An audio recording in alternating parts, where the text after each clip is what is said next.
Assalamualaikum warahmatullahi wabarakatuh. Saya DM Melinda Lauren dengan NIM 20309123202124 ingin mempresentasikan referat saya berjudul jenis-jenis biopsi kulit dan fungsinya dalam penegakan diagnosis penyakit kulit. Sebelumnya, saya ingin berterima kasih kepada pembimbing saya, Dr. Sukses Hadi, spesialis kulit dan kelamin yang telah membimbing saya dalam penyusunan referat saya. Kita langsung saja ke bagian pendahuluannya. Jadi biopsi itu berasal dari dua kata, yaitu ada bios dan juga ada opsis.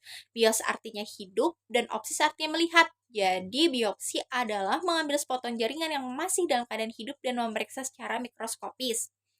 Jadi biopsi itu juga merupakan salah satu prosedur yang penting dalam penegakan diagnosis di bidang dermatologi. Selain itu juga dapat membantu penata laksanaan berbagai penyakit kulit, terutama tumor.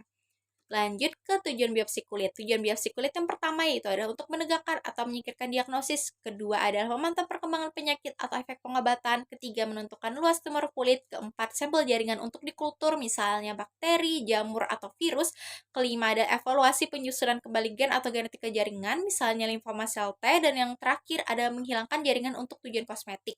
Next, kita ke pemilihan lokasi dan lesi, yang mana itu memang harus dipertimbangkan dan segi kosmetiknya juga harus dipertimbangkan.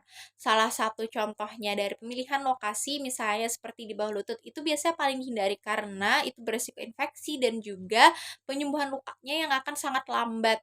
Nah, pada tabel ini itu ada rekomendasi dari bagaimana tipe lesi dan bagaimana tipe dan lokasi biopsi yang direkomendasikan sesuai dari tipe lesinya.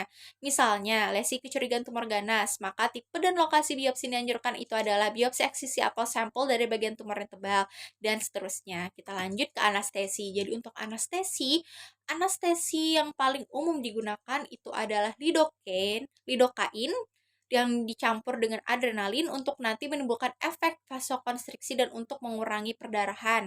Nah, pada tabel itu ada rekomendasi anestesi yaitu golongan non-kokain lebih direkomendasikan dalam praktik klinis sehari-hari dibandingkan golongan kokain dan seterusnya. Seperti yang tercantum pada tabel. Kita lanjut lagi langsung ke teknik-teknik biopsi. Jadi teknik biopsi yang pertama itu adalah shape biopsi. Shape biopsi sesuai dengan namanya shape, yaitu mencukur. Jadi ini adalah teknik mencukur menggunakan pisau bedah atau mengambil jaringan tipis menggunakan pisau bedah. Dan biasa digunakan untuk penyakit seperti skin tag, karsinoma sel basal, dan lain-lain. Nah, untuk shape biopsi ini terbagi menjadi dua, itu ada shape biopsi superficial dan ada shape biopsi South atau yang deep. Kalau yang pada gambar ini pertama itu adalah shape biopsi yang superficial sesuai dengan namanya. Superficial artinya adalah permukaan. Jadi dia adalah mengambil di permukaan kulit atau di bagian epidermisnya dan kedalamannya pun itu kurang dari 1 mm. Kita lihat pada gambar, itu shape biopsi memotong permukaan tetapi tidak sampai ke dasar lesi. Jadi memang salah satu kekurangan atau kelemahan dari shape biopsi adalah dia tidak dapat mengambil lesi sampai ke dasar atau sampai ke akarnya. Nah, itu untuk shape biopsi superficial. Lanjut kita ke shape biopsi South atau shape biopsi yang dalam. Sesuai dengan namanya itu deep atau dalam. Jadi dia mengambil jaringan itu lebih dalam daripada yang superficial. Kalau superficial tadi hanya sampai bagian epidermis, kalau yang shape biopsi yang South itu mengambilnya ke bagian dermis dan juga sampai ke jaringan subkutisnya. Nah, seperti yang dilihat pada gambar, itu lesinya akan diambil sampai ke bagian dermis sampai ada ke bagian subkutisnya. Dan juga kita lanjut lagi ke teknik biopsi selanjutnya itu ada biopsi snip atau sesuai dengan namanya snip itu artinya memotong seperti yang kita lihat pada gambar. Lesinya itu akan ditarik menggunakan pinset, kemudian akan dipotong menggunakan gunting. Nah, ini biasanya dilakukan pada lesi-lesi yang bertangkai atau lesi yang pedunculated. Lanjut ke teknik biopsi selanjutnya itu adalah biopsi kuretase atau kuret. Mengkuret artinya lesinya itu akan dikerok menggunakan pisau dengan diameter pisau itu 2 mm sampai 10 mm. Kita lanjut ke biopsi punch atau punch biopsi atau biopsi plong. Itu untuk tekniknya, yang pertama lesinya itu kita tandai dulu, baru setelah itu kita bersihkan menggunakan alkohol, baru setelah itu lesinya yang di sekitar lesinya itu kita anestesi, baru setelah itu kita regangkan kulitnya itu dengan kencang searah dengan RSTL atau Relax Skin Tension Line.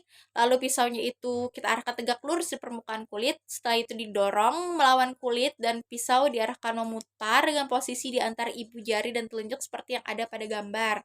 Kita lanjut ke biopsi selanjutnya, itu adalah biopsi eksisi. Jadi untuk biopsi eksisi itu dianjurkan untuk lesi-lesi yang dicurigai sebagai keganasan, khususnya melanoma maligna. Nah, untuk biopsi eksisi itu disebut juga eksisi elips hingga ke jaringan lemak subkutan. Jadi kenapa eksisi elips itu sesuai dengan tekniknya. Jadi teknik mengambil lesi menggunakan pisau atau skapel dipegang seperti megang pensil dengan arah tegak lurus permukaan kulit, lalu sayatannya itu akan dibentuk seperti elips. Makanya disebut juga eksesi elips. Nah, pada gambar itu terlihat caranya atau tekniknya. Pertama, kita buat sayatan sepanjang garis marker. Setelah itu lesinya kita ambil dari jaringan sekitar. Yang terakhir itu dijahit luka pada bekas lesinya. Nah, nanti sampelnya itu bisa kita gunakan untuk pemeriksaan histopatologis, nanti untuk menentukan diagnosis dan juga derajat dari tumornya. Lanjut ke biopsi insisi. Untuk biopsi insisi ini juga tujuannya adalah untuk menegakkan diagnosis sama seperti biopsi eksisi. Nah, untuk biopsi insisi ini untuk lesi besar dan secara patologi kedalaman hingga ke dermis bawah dan atau subkutis. Nah, untuk tekniknya yang pertama itu kita buat sayatan hingga ke dermis bawah atau sampai jaringan lemak subkutan. Baru setelah itu yang kedua kita ambil jaringannya atau lesinya itu kita ambil dari jaringan sekitar. Baru yang terakhir kita lakukan penjahitan luka pada bekas lesinya. Untuk kesimpulannya, tindakan biopsi kulit banyak digunakan dalam praktik klinis dermatologis. Tujuan biopsi kulit yaitu untuk memperoleh diagnosis akurat kelainan kulit. Indikasi terutama adalah diagnosis atau menyingkirkan kasus keganasan kulit. Dikenal ada 6 teknik biopsi, yaitu biopsi snip, kuretase, shape, punch biopsi aksesional, dan biopsi insisi. Oke, jadi itu yang terakhir. Mungkin itu saja yang bisa saya sampaikan. Lebih kurangnya mohon maaf. Wassalamualaikum warahmatullahi wabarakatuh.